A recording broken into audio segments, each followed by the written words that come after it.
Pushkin. From BBC Studios and Pushkin Industries, this is Big Lives. I'm Emmanuel Dzotsi. I'm Kai Wright. And on this show, what we do is we take a single cultural icon and break down their legacy with the help of the BBC's vast archive. And today, Kai, we're going to be talking about Sir David Attenborough. Sir David Attenborough. Even the sir part. I know. I had special joy in adding that bit to the script I'm reading. I was like, it is Sir David. Thank you very much. But okay, when you think of Sir David Attenborough, what do you think of? An old man crawling around in the dirt, whispering at a bug.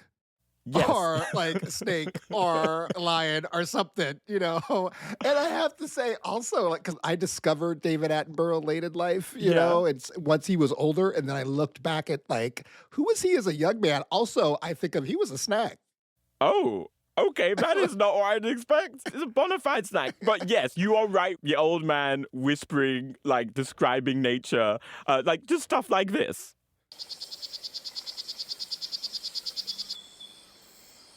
This is a poison dart frog.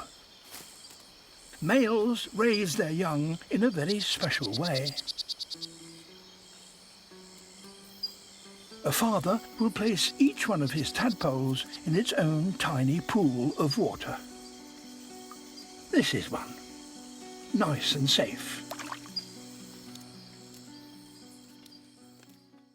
Oh, listening to his voice is like sliding into a warm bath. You know what I mean? Yes, Sir David Attenborough is, of course, the world's most famous nature broadcaster. That voice we've talked about and that we've been gushing over is so distinctive. And I don't know, he's basically, I feel like, my entire lifetime, but also my parents' entire life. He has been the voice of the natural world. He's been making nature programming for the BBC at this point for over 70 years. It's actually his 100th birthday this May. Oh, wow. And because he's still making stuff. I watched the new thing from him fairly recently. He's still making stuff. It's funny you described him both as an older man and as a younger man, because in my brain, he's kind of always been old. But I say that with the utmost respect, he's always been this old kind of revered figure, this voice, Right. The thing I've always loved about him is this narration that he does. It doesn't shy away from the truth of the way the natural world works, right? Things die and get killed. But he's always talking from this place of just utmost wonder, almost childlike wonder. But recently I had a kind of different experience. You're not getting ready to ruin David Attenborough for me, are you? No. But, occasionally I am prone to the occasional bout of insomnia. And a couple weeks ago, I was unable to sleep. And I just rolled over, pulled out my phone, was like, you know what I should watch to get to sleep? I should just watch some nature program. And David's soothing voice will put me to sleep. You know what I mean? Was kind of my vibe. And, I was watching this episode, and it's this beautiful scene. It basically takes place in what I guess I can only describe as a ocean sort of nursery, right? Picture beautiful, pristine waters. And in these pristine waters, this whale has just given birth to her calf and is raising it. And it's the most idyllic sort of fun. And so David Attenborough comes in and sort of sets up, they've been in this wonderful place for months and months, but, they're going to have to move on because they got to go get food. I'll play a bit of it here for you. It's time for the pair to head north. Since arriving 3 months ago, the female has lost a third of her body weight. So now she must begin the long trek back to her feeding grounds. And I was like, okay, I've been here before.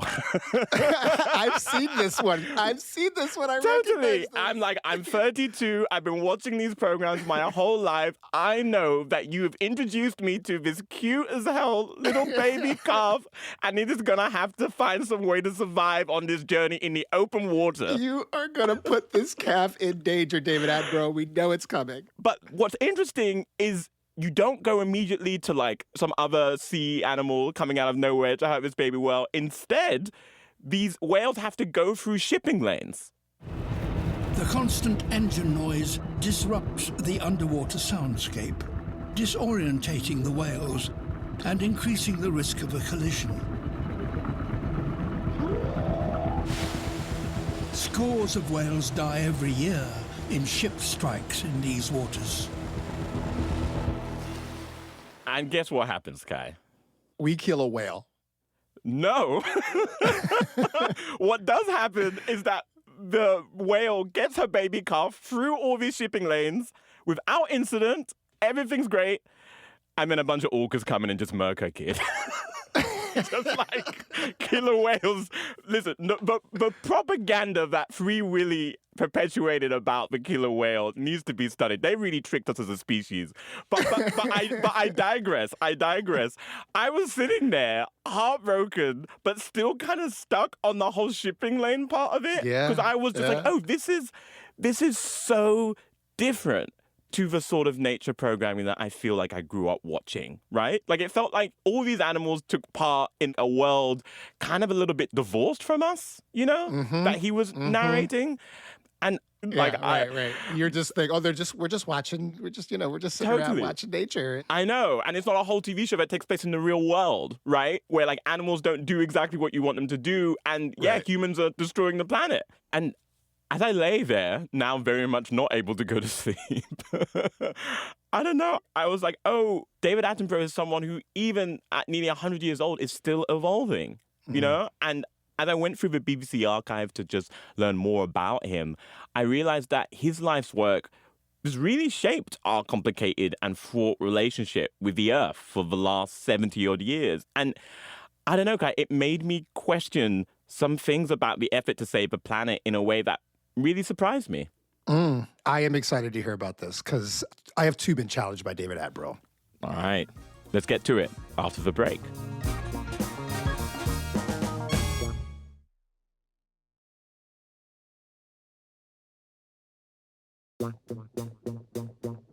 Welcome back to Big Lives. Today we're talking about Sir David Attenborough.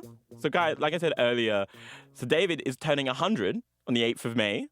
Crazy. Which means he was born in 1926 in the Midlands in the UK. And he's part of this generation of British men who seem to enter the world at the exact right time. And what I mean by that is he grew up and was old enough to have to live through World War II, right? But he was young enough that he got to experience the building of society that took place after World War II, right? Post-World War II, there are all of these things that are being created in almost every single sector of life. Like all these institutions that we now take for granted as existing forever, they're coming into their fore after the Second World War. And he's part of that first generation that is totally allowed to take advantage of all of it. Anything they want to do, they can kind of do because it's starting. The white ones, at least. Yes, definitely the white ones. Yes, I should preface this by saying it's a great time to be a white man, which it kind of always is, but it definitely was. But this was the golden age of being a white man. Definitely. And maybe unsurprisingly, as he grows up, he's a nerd from the off, right? He has all these stories about just like riding his bike around the Midlands looking at rocks. Because he's so into them. Like that's his whole thing as a kid. Here's him talking about that in an interview he did in 1974. I used to bicycle a great deal all over the Midlands, and from a geological point of view, of course, the Midlands is marvellous because, well, for one thing, it is not. It's provincial. The Midlands is enormously famous throughout the world amongst geologists. There's a little village, which I used to know very well, and I'm sure it's still there. Whether it's a village still, I don't know. Tilton. Tilton is on the ironstone country, and there's one particular kind of fossil called Tiltonoceros, which was internationally known after that little village. The Charnwood Forest, one of the key sites where people really discovered some of the oldest rocks on the surface of the Earth. His brother is Richard Attenborough, who, you know, is famous thespian, known to many people as the old guy in Jurassic Park who owns the park. Oh, wait, I didn't know this. Yeah, that is his brother. His They're older brother. brothers? Yes. Wow, okay. Totally. And he's interested in so many different things besides just rock. So, he ends up studying a bunch of sciences at university, including zoology. He ends up sort of joining the Navy. He's doing that for a while. Then he goes on to work in editing. He's editing children's textbooks for a while. And then he decides, okay, that's not actually my jam. And so what he picks is the BBC, which has existed, of course, in radio for years, but in terms of the TV, sort of started during the war, but is really coming to the fore now, in this period after the Second World War. And he gets hired first as a production assistant and becomes a producer. And in these days, the BBC is not that big as a TV institution. If you're a producer, you kind of get to do whatever you want, and you're doing all sorts of programming. And what David really wanted to do were nature programs.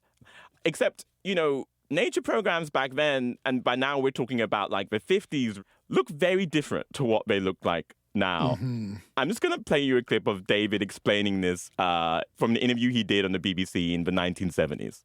The man in the early 50s for animals was a very great naturalist called George Cansdale. And George Cansdale was at the London Zoo, and he used to bring in animals from the zoo, and he would show them on a table, a sort of doormat thing, which was absolutely the right way to do it, and the animals always bit him or escaped or something, and, of course, great headlines in newspapers. But, of course, the trouble with that was that the animal looked sort of as though it was extraordinary. You didn't understand why it had legs that shape or tail that shape. And you could only understand that if you saw it in the wild. I don't know if you remember this from kindergarten or this was your experience, but it's I remember being in kindergarten and one day in the class, there'd be somebody from the zoo who'd bring a chinchilla to school. Yeah. That's kind of what they would do, but just on TV. It became a David Letterman bit. It was Right. That's what I remember it from. Mm-hmm. He had that guy that would bring on animals, and the animal would wild out, and then it'd be human getting crazy. 100%. There's the whole thing of what if you put an ostrich in a studio? What happens? Yeah.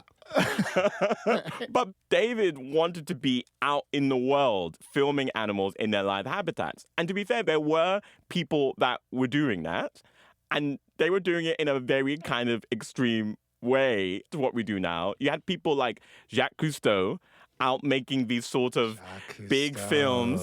There's a very infamous one from the 1950s in which he's trying to show people a bunch of fish underwater in this coral reef, and there's no real underwater camera technology that we have today, so the dude literally just throws dynamite into the coral reef and just films as all of the fish just rise to the water.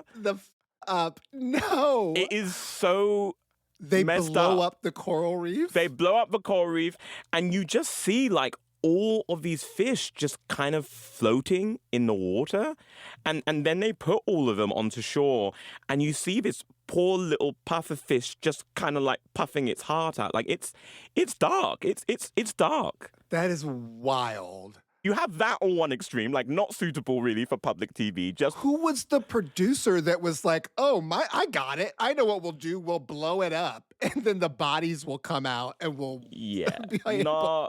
Not a bad. So you either have stuff like that, which is kind of too ghastly for TV, even by the standards of that day, right? And then you have another type of TV programming that is really just more about the exploration of a place. And there was this one couple, Armand and Michaela Denise, and I just want to play you a bit of their show so you can see what that's like. The Flying Foxes camp was in the very heart of the swamp. To get close enough to them for good pictures, we had to make up our minds to cross the swamp and reach their camp on foot. At any moment you may miss your footing, go down into this bubbling mud, and be hardly able to extricate yourself. It takes some true devotion to photography, and on the part of a wife, some true devotion to her husband, to go and set up cameras in the middle of a mangrove swamp. It sounds like a Mel Brooks movie. It does. And no shade to them. It's and you're hearing that narration, right, as you see these two, white people walking through the swamp. You can barely even see the animals that they are getting to, the flying foxes. And besides that little bit of humor, to be honest, it's kind of boring, right? Yeah. There's not that much that happens. And actually, Is David Attenborough talking about that, again from that 1970s interview? Nobody thought that the elephants were going to charge them or bite them or do the other things they would do to George Cansdale. So I thought if you could put the two things together, you might have quite a good recipe for a program. So let's do one where you film the animal in the wild, it's then caught, and then you have it in the studio live. And that was the basis of Zoo Quest. Now, Zoo Quest was David Attenborough's first big coming out party in terms of nature programming. It came out in 1954, and it was like revolutionary. Tonight, we've got a rather different program for you. Zoo Quest was so massive because it was in the wild, right? I feel like the way nature programs work is we're just in the wild looking at a thing, and David Attenborough is telling us about that thing, right? But what David did was he constructed a whole sort of storyline and a reason for them to be in Africa, for example, for the first season. And the whole program is David Attenborough and the BBC tagging along with the London Zoo as they capture animals to bring back to that zoo. Oh, wow. So he was literal in his description. Yes, like literal Zoo Quest. Like the whole first series is framed around basically this small, cool-looking bird called a Picafartes that looks like a miniature bald ostrich. It's like, we're going to look for this bird. And along the way of looking for this bird in this sort of quest, they then show you all these other animals. And David Attenborough is not the initial host of this program. The initial host of this program is one of his friends who works at the zoo, who's sort of helping lead his expedition, this man named Jack Lester. And so David's producing him, sort of authoring the program. Then Jack gets sick. And he can't actually host the first episode. And so David takes over. And the format of this show is that it's still kind of a live show insofar as it kind of looks like the nightly news. So David Attenborough is there, sitting at a desk. And I just have to say, seeing him young like that is mind-blowing. One, he's very good looking. This is what I said. I had to look it up. I looked it up at one point. I was like, what was this man? Because he's like, I only know him as this old man. And I was like, what's he look like? And I was like, damn, he's a snack. You know, at this point, he's in his 30s, right? The prime of his life. And you can tell he's got it going on. And I don't know, it's so interesting to see him because even though, you know, he is like a fully grown man at this point, he still looks so youthful and so wide-eyed. and just so, and just so excited and happy to be doing the thing. I'm just going to play you this scene from Zoo Quest to set the scene for you. David Attenborough and like his colleagues, they're sort of looking, I think, in the undergrowth for one specific animal when they hear another animal might be nearby, and they go after it. I'm just going to play you this. There was a rustle on the other side of the thicket. We looked up, and there was the anteater itself, galloping across the savannas. Without thinking how we were actually going to catch it, Jack and I set off wildly in pursuit. And like literally, that's what you watch. You watch a young David Attenborough chasing across the savannah on foot after an anteater that wants no parts of this. And I mean, it's messed up in a bunch of ways, but it is funny because David Attenborough is bad at catching this anteater. It's not in his nature. He already knows, like, this isn't what I'm supposed to be doing. Yeah, and he doesn't have the wheels like that. But basically what happens is one of the locals that's helping them captures the anteater, and they're like, okay, here it is. We're taking it off to the zoo. And then you would see it later in the studio with David. So you sort of have that sort of combo thing. But yeah, the show is a real program of its times. There's no real discussion at any point. Like, you can tell it doesn't even occur to anybody that, you know, how many of these, like, animals are there for us to just take from this place? And I have to say, there were times I felt uncomfortable watching it because the whole sort of conceit of it is like, right, we're out in the world exploring this pristine land that we can just take stuff from. So it does feel very much still a creature of colonialism, you know what I mean? Like, they're dressed up like the bad guy in Jumanji, you know, just like the like sort of khaki like pants and like that white, like they have on all of that stuff. It's British people roaming the world figuring out what's mine. Totally. And it's interesting because like the local people exist in it, but they exist in it kind of as a vehicle for like, you know, like they're part of the attraction in that kind of way. But, you know, it's the 50s. The show is a massive hit. That was the end of our zoo quest. Good night. And I should say, Sir David is on record now basically being like, yeah, it's not aged well. This is what we did at the time. That would not fly now, all the rest of it. But it's a big hit, and they do it for a couple of years, and they do these different excursions to different parts of the globe. Even at that time, that sort of practice of zoos just going to any country they want in the world and just grabbing animals is starting to get frowned upon. Like the World Wildlife Fund is up and running by this point. And it's not necessarily the organization that it would become today, but, you know, essentially a bunch of rich people come together and are like, you know what? We should conserve some of these animals that we've been collecting. Maybe we've collected enough. And so they start basically trying to replicate the national parks model that exists here in the US, like in other places, to preserve some of these animals. And so a show like Zoo Quest is not really the vibe. Right.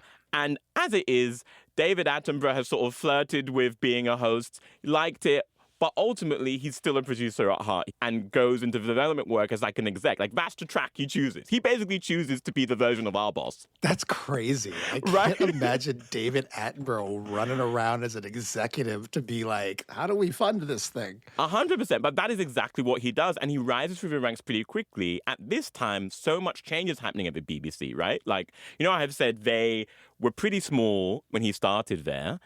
And he's there as it starts expanding. So BBC at first was just like one channel, like BBC One, but then it grows. So then you have BBC Two. And BBC Two becomes sort of like the cool younger cousin of BBC One and is doing all these different sorts of experimental programming, particularly really leaning into color television. Yeah. Good evening. This is BBC Two. And the person who really helps usher in that era and who gets tapped to run BBC Two is David Attenborough. Wow. I did not know this. The more I learned about this, I was like, oh, this makes sense. You know when you learn about something, you're like, oh, right. The rules of television are still being made up, even with color television. So I'll just give you an example. So you know how tennis balls are the color that they are, like yellow and stuff? Do you know why that is? I could guess for Wimbledon to be able to see the ball going back and Exactly, forth, right? but you know who really pushes for that? No, David Attenborough? David Attenborough pushes for that. Because he's just like, we've transitioned to color, you can't really see the balls up against the grass at Wimbledon. We should really change the ball color. And so that's what happens. It's just funny. It's kind of blowing my mind because it's making me think of him as so differently. You know, like I really do think of him as a naturalist, you know, like who somebody was like, point a camera at this guy, you know, but he's a TV genius is what you're telling me. Like he is like creating TV. And at the same time as he's making these decisions, the BBC is expanding one of its key units, which is its natural history unit, which is this team of producers, but also this team of scientists who are devoted to like natural world programming. Now, by this point, we've left the 50s behind, and now we're moving closer and closer to the 70s. And the technology for filming nature has moved ahead leaps and bounds. And there are a bunch of young people at the BBC who want to do stuff with that, and they want to put it into like a never-before-seen TV spectacle. And so David Attenborough hears about this and is just like, being an executive has been fun, but I actually think that I would rather go back to programming, which is a big deal because he is so good at his job that people are talking about him running the entirety of the BBC. Wow. So he quits. And what he ends up doing becomes like this seminal program. It is this big, massive demonstration that just captures life on Earth. And that is exactly what it is called. Yeah. It's this program called Life on Earth. I'm just going to play you a clip of it. There are some 4 million different kinds of animals and plants in the world. 4 million different solutions to the problems of staying alive. This is the story of how a few of them came to be as they are. So I saw a flash of recognition in your face when I said Life on Earth. Did you watch this as a kid? Not as a kid. I mean, the stuff was on in the background, but I have to say, I've been on it for the last 3 or 4 years, this journey for myself around my relationship to the natural world. Mm-hmm. And at one point in that, started binging David Attenborough shows. Whoa. And Life on Earth. It was all I would watch on television for a really long time. Wow. Yeah. Well, so I don't need to explain to you. Life on Earth is extraordinary. So the version that I remember seeing as a kid, they had edited it down into 3 episodes, basically. But actually, the way it originally aired, it was 13 episodes that aired every week. And it was must-see appointment television. What it did was it told essentially the story of evolution by looking at modern animals that exist today. And it's extraordinary. And it's funny because I watched it again in preparation for this episode. And I have to say, as beautiful as all the nature programming is now, the shots of this are just gorgeous. Really, really beautiful. And in the middle of it all, holding it all together, is Sir David. And the thing that he does that is revolutionary in this program is that he really inhabits for the first time the sort of narration we know him for in a bunch of different ways, which is that it's not just that you're watching a nature program. It's not that you're watching him exploring through nature in some sort of colonial way. What you have is this authoritative voice who is telling you a story, who is making an argument. And watching it, you can tell he's having fun doing it. So much fun doing it. And he's, the talk of the town. He goes on this late night talk show hosted by this guy, Terry Wogan. And I just want to play you a little bit of it because it's just so fun to see him talking about just how big it was. All these British people just marveling at wow, this became a global sensation. Life on Earth, that monumental series, done in 1979. 3 years to do and seen all over the world. Yes. You must be famous worldwide. I talk Finnish rather remarkably well. I walked into a into a hotel in Helsinki and saw myself saying all these Finnish words, which rather impressed me because they dubbed it into Finnish. But I suppose so. But in America, I understand they decided your voice wasn't good enough, didn't they? No, they actually did take it as it was. Did they? I had read somewhere that one of the Americans said, "No, well, he's not. He's a little too British for us." We had to argue about that, and we won. Oh. Yeah. Okay. But basically, he gets dubbed, right, in all these different languages. And so the whole world gets to see this nature program, which, super juices it. Yeah. As you probably realized by now, we're in the late 70s, 1979, going into 80. And all of this is happening at this time when modern environmental activism is really, really taking off, right? Yeah. I talked about the World Wildlife Fund being formed, in the 60s. 10 years later, the 70s, we have the Save the Whale campaign. We have Earth Day, this big sort of collective campaign to get people interested in the Earth and interested in green policy in a way that they never have been before. Yep. So that, together with all of this expanded programming that David Attenborough is doing, happens at exactly the right time. And so the ratings are through the roof.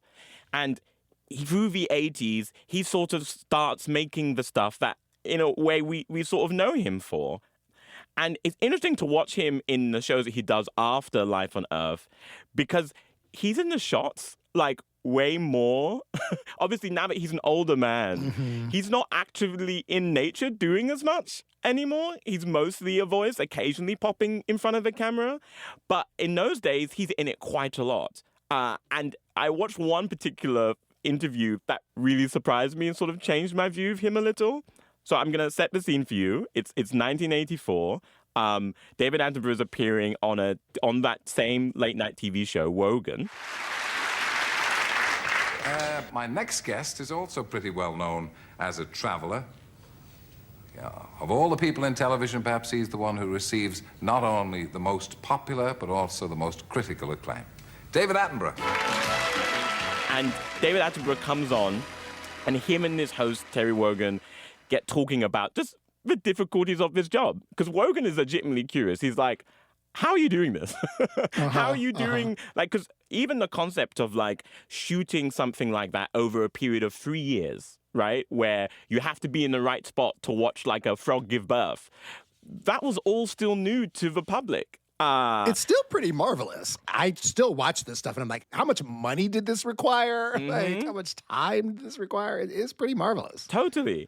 And David Attenborough tells this anecdote about a recent shoot he's been on, where him and his team come up with this stunt that he's going to do, where the whole point is he's going to talk about the upper canopy of the rainforest and how important that is while actually being in the upper canopy of the rainforest. And they're brainstorming how they're going to do this because these trees that he's talking about are like 80 feet tall, right? So how are they going to get to the top? And one of his producers comes up to him and is just like, we'll make it work. We'll put you in this sort of super complex pulley system. And I'm just going to play you a bit of David Attenborough describing this. What we'll do is we'll shoot the ropes over with bow and arrow or that sort of thing, or I will climb up and we'll tie ropes so that we eventually end up with a rope, one rope, which goes from 150 feet up down to the sea. And then you climb up it. And I said, how? And he said, well, you've got these sort of handles with ratchets on them, which will go up. And you have slings, and you put your legs in, and you just work your way up. And when you want to come down again, you just take the rope, and you pass it around here, and you bring that round there, then you unclip this, and then you make sure that you undo that, then you do the other, take 4 more turns around the rope, and fall back, and you'll be absolutely okay. Oh, yes, I said, fine. So, of course, this poor man has no idea what the hell his producer is talking about. But he knows enough. He starts pulling himself up. And, you know, at first, he's going pretty well, right? First 18 inches, it's good, you know. You think, this is amazing. And after about 2 feet, you think, it's quite tiring. And after about 3'6", you think, God, I'm a long way up, aren't I? But he's really high up in the air when he realizes, oh, I'm kind of screwed because I can't remember all these instructions as to how to come down. And he's too far up away from all his producers to like, give him those instructions now. This is ridiculous. one more time. So I'm just going to play you what happens next. And so I started talking to myself, and I was saying things like, now there is no need to panic. All you have to do is to remember the little rabbit came out of his hole and he went round the log 3 times and then he went back in there. And then I started swearing, you see. And I looked down and I saw the boys from the crew, see, falling about with laughter. And I couldn't think what they were laughing at. And of course, I'd fallen for the oldest trick in the game. I had forgotten that I got a radio mic on. And I heard every word that I said. Part of the intoxication of watching those shows, he is a great storyteller. Such a great storyteller. And he's funny. And around this time, he goes and makes what was one of the first nature programs I ever saw called The Trials of Life. And the whole point of this film is to basically point out, in a way, the humanity of animals. And, you know, this is where I feel like you start seeing the shift to what we know Sir David does super well, right? Which is just like really storifying the lives of animals, like presenting them as characters in a narrative plot. Like telling that we go on to here. I'm just going to play you this clip from another interview he does with Terry Wogan in 1990. I think we were actually very brave and ambitious to do this because this is entirely about behavior. It's easy enough to get a shot of an animal sitting in a tree or going to sleep, but of an animal actually doing the thing you want to do, whether it's fighting or finding the way or signaling or courting, is very much more difficult. And this entire series is made up of those sort of things. And what do you hope that the series will achieve? I hope it will bring a realization to people that animals, we and animals share a certain attitude to life. We're all born, we all die, we all hope to mate and leave our genes in another generation. And we all actually have extraordinarily similar problems. Looking after the children. In the second program, there's a sequence when a little fly gets very upset because its children are being attacked. And you wouldn't think it would bring a lump to your throat, a fly, but I assure you it will. So you can see that he's like, right, that's what we're out for here, is empathy, right? Empathy and storytelling with these animals. And it is profound. Like, I really have to say, like, I do think the mission he describes there, it's a profound one that had a profound effect on me watching him execute it all these years, decades after it, you know. If you binge them the way I did, of like, yeah, life is some basics, you know? Like, you gotta get born, you gotta take care of the kids, you gotta find some food, you gotta have sex in order to, you know? Like, we're all trying to have sex. And then, like, you're gonna face death, you know? Like, and that's it. Like, there's some basics here. And it is a profound point. Totally. I think that's one of the things that is so compelling about his work. And it's interesting watching that because he's projecting humanity in that kind of way onto animals, getting us to see empathy in that way. But a thing that is kind of striking about these films is, like, it completely ignores the human existence, actually. We're talking about animals in a human way without talking about people.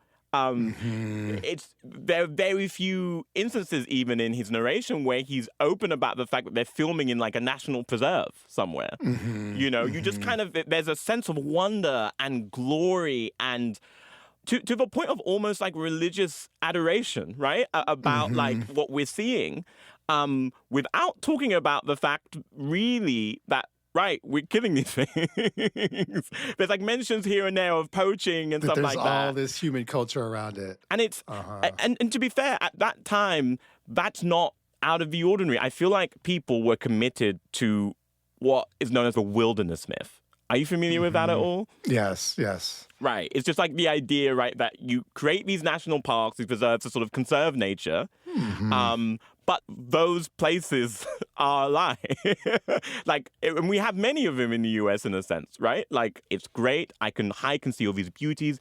All these animals are protected. But that land was yanked from a bunch of people, so that was possible.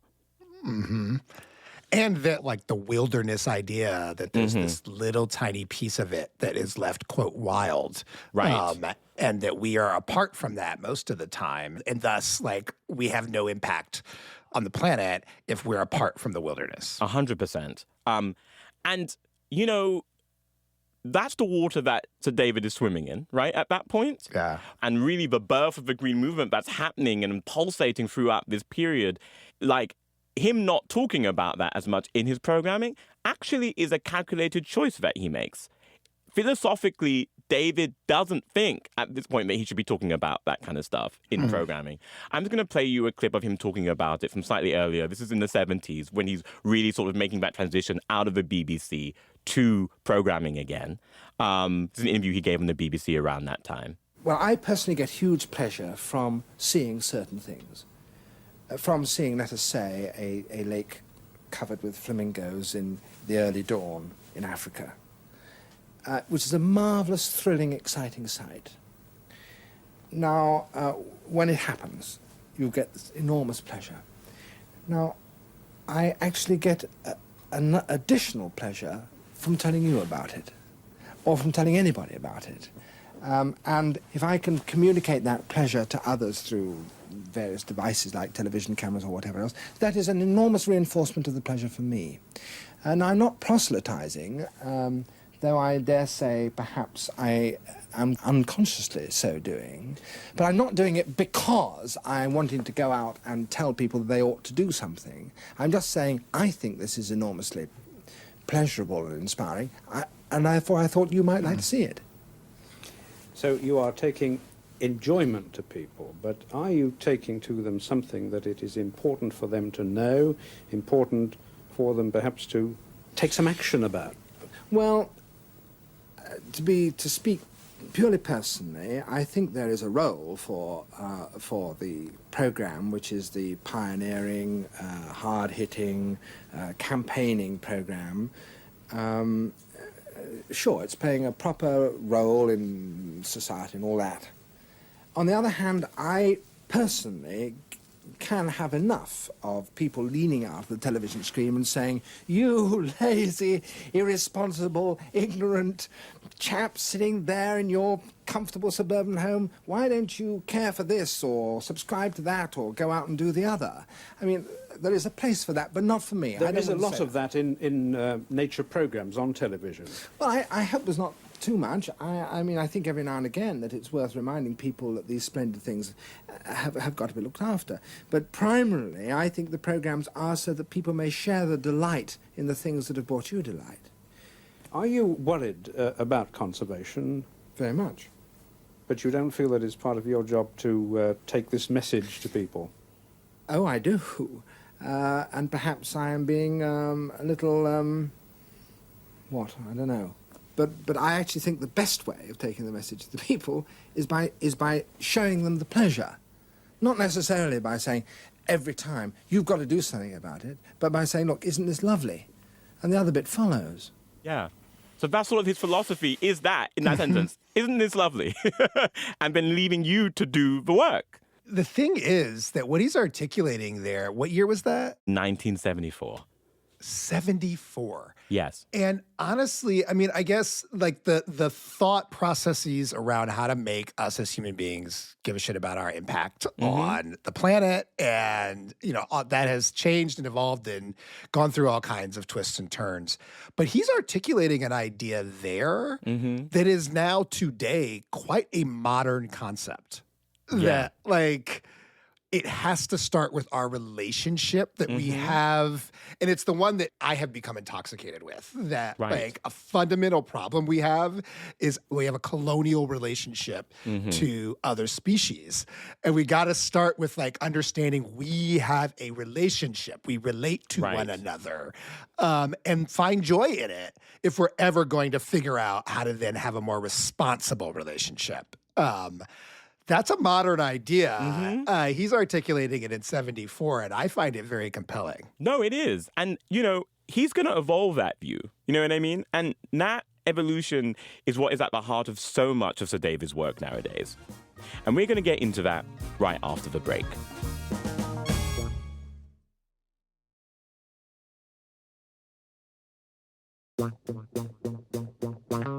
Welcome back to Big Lies. Today, we're talking about Sir David Attenborough.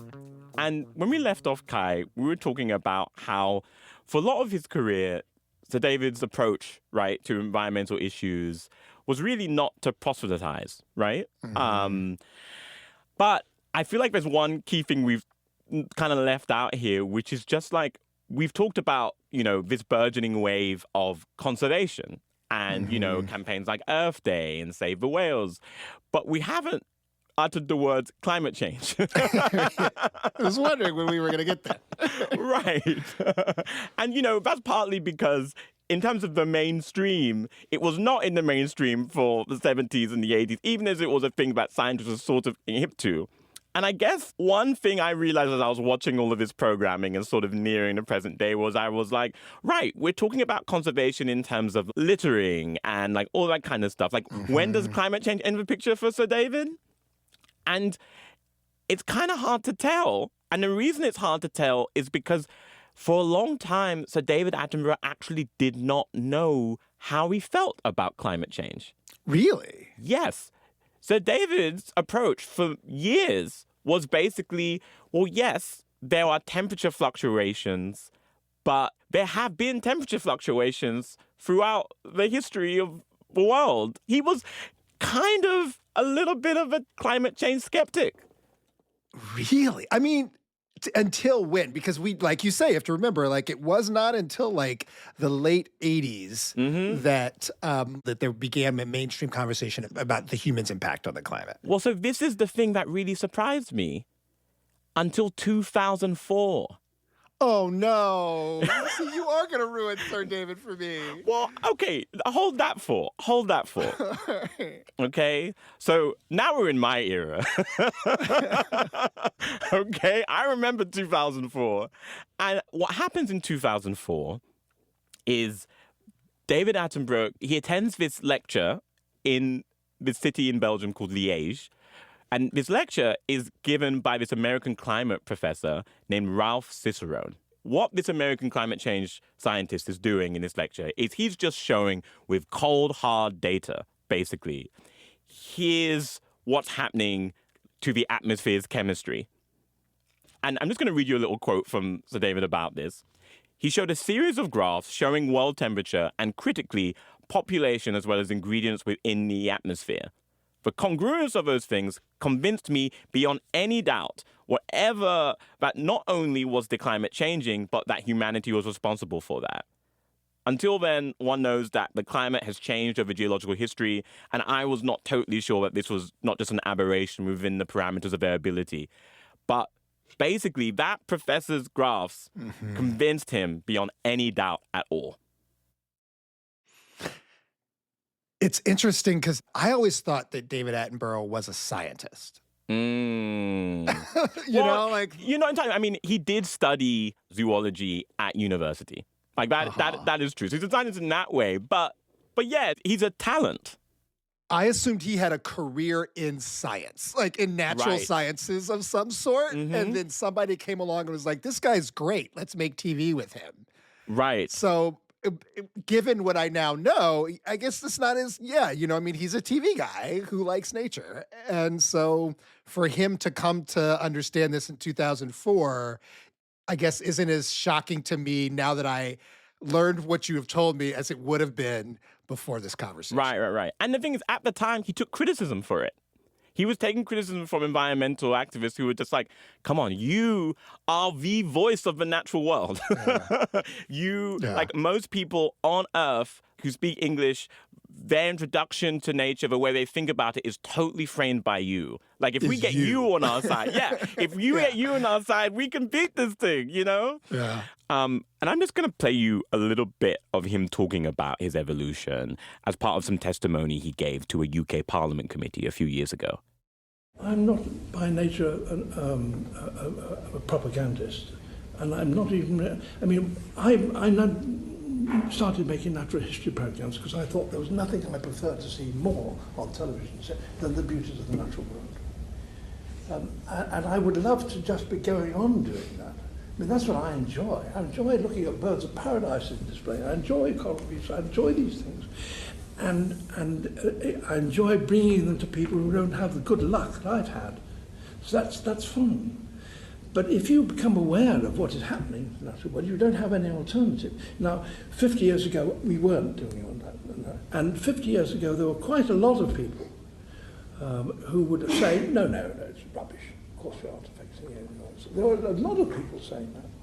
And if you want to work for the BBC, which is what I did and have done for all my life, 50 years ago, there was a duopoly. There was BBC and there was commercial television. And the BBC was a public service. And if you're a public service, you have to represent a public point of view. And you can't use it for propaganda.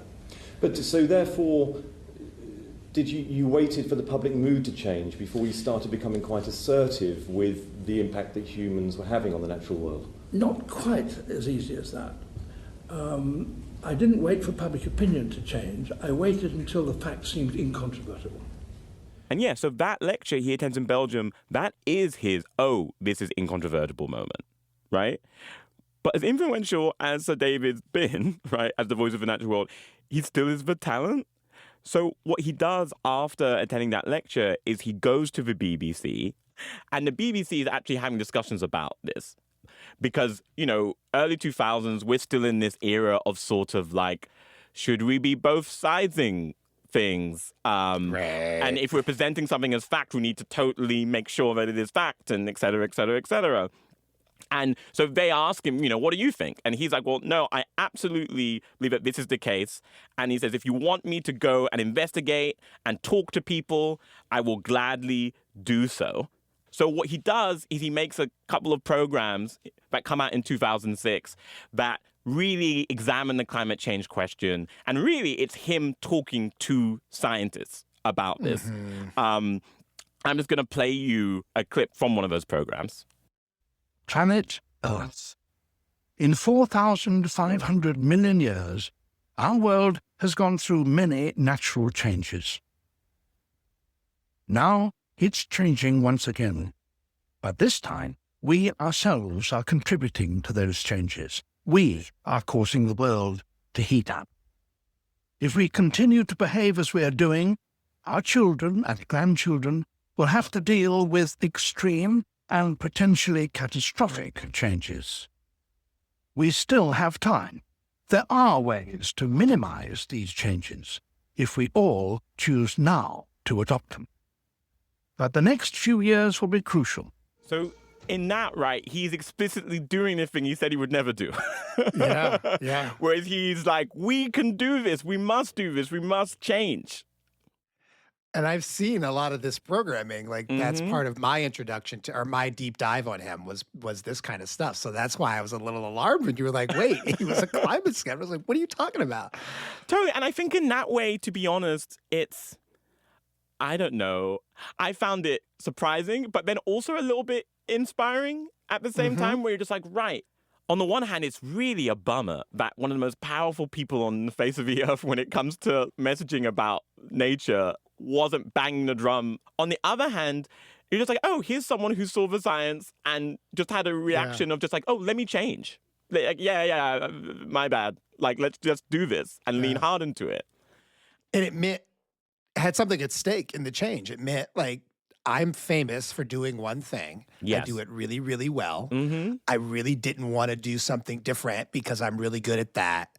And now I have received information that tells me, well, you have to do it different. Totally. Totally. So I got to figure out how to be good at the new thing too. 100%. Like, that part is really inspiring. Right. And, you know, in that part of it, and I'm glad you said that, like he's still figuring out how to do it well, how to craft that kind of messaging. So, you know, that whole program is a whole program devoted to climate change, talking to scientists, and it has like long soliloquies like that one, right?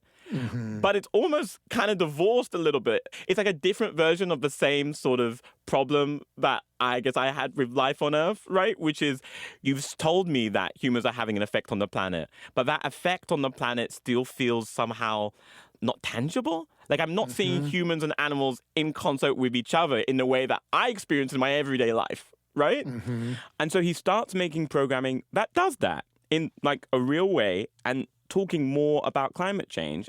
And I feel like the way he talks about climate change actually starts bleeding into other stuff he's doing. Like he always talked on some level about human waste in the ocean, for example. But the way he talks about it changes. Like, I'm just going to play you a really famous one that he does. This is from Blue Planet 2. And just to set the scene for you, like, this, again, is a scene with whales. And you imagine, like, you're in a shot of the ocean, and you sort of zoom in on, like, this little whale pod. And here's that clip. A mother is holding her newborn young. It's dead. She is reluctant to let it go and has been carrying it around for many days.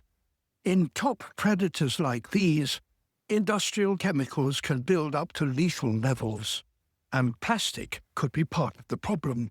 As plastic breaks down, it combines with these other pollutants that are consumed by vast numbers of marine creatures. It's possible her calf may have been poisoned by her own contaminated milk. Pilot whales have big brains. They can certainly experience emotions. Judging from the behavior of the adults, the loss of the infant has affected the entire family. Unless the flow of plastics and industrial pollution into the world's oceans is reduced, marine life will be poisoned by them for many centuries to come. The creatures that live in the Big Blue are perhaps more remote than any animals on the planet, but not remote enough, it seems, to escape the effects of what we are doing to their world. And that whole scene is just like, it's so sad, you know? Yeah. But it's exactly what you said going into it. Like now we're at a point of where it's both and. It's not, you know, Yes. you have politics over here, you have love for nature over here, where he's like, you're in relationship to this animal. Also, that relationship is causing damage to it and you in the end. Totally. You're watching like a natural phenomenon, but it is human caused. It's like, on the one hand, I'm so proud of this man for making the change, you know? And this stuff is so shocking and has tangible results. Like that plastics thing we just played, when that aired, it led to like real legislative action in the UK over plastics and stuff. And it's like people watched that and were outraged.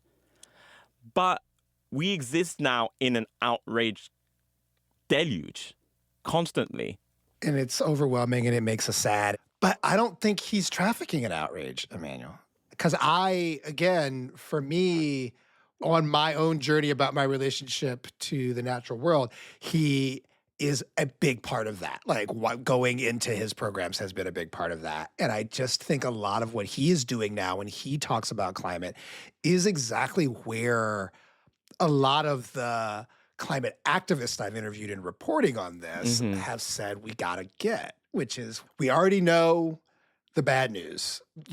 Set aside the deniers, but it's a mainstream belief now that humans have been on this suicidal rampage with the climate. Right. And science has done its job.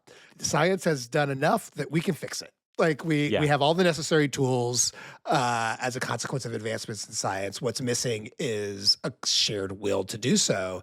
And there's a lot of belief that we're stuck in a place where as people who, now that we care about it, we immediately shut down in the way that you're describing because it seems overwhelming and insolvable and we can't move past and okay, the sin is already done. Yeah. And that there has to be a place where we figure out how to shift our actual emotional relationship to other species from this, long-standing colonial relationship, whether it's about taking stuff for our needs and destroying the planet or taking care of the planet for our needs, right? Right. This idea that we are the stewards is the problem, and get ourselves to we are in relationship. And that's what he's doing, is he's teaching us how to be in relationship in these more modern programs, or that's what I'm hearing. Right. And showing that here's what's at stake if you can't change your relationship. I think it's the kind of thing that we need right now, which is why, again, I was shocked to hear that he was late to the game. But that's the thing. It's he's a person on a journey. His life has been the journey of that relationship. And I don't know, you put it really beautifully. And I think one of the reasons I stayed up all night when I first watched this program was I was just I'm watching it in this way now. How is my child, should I have children, going to watch this? Oof.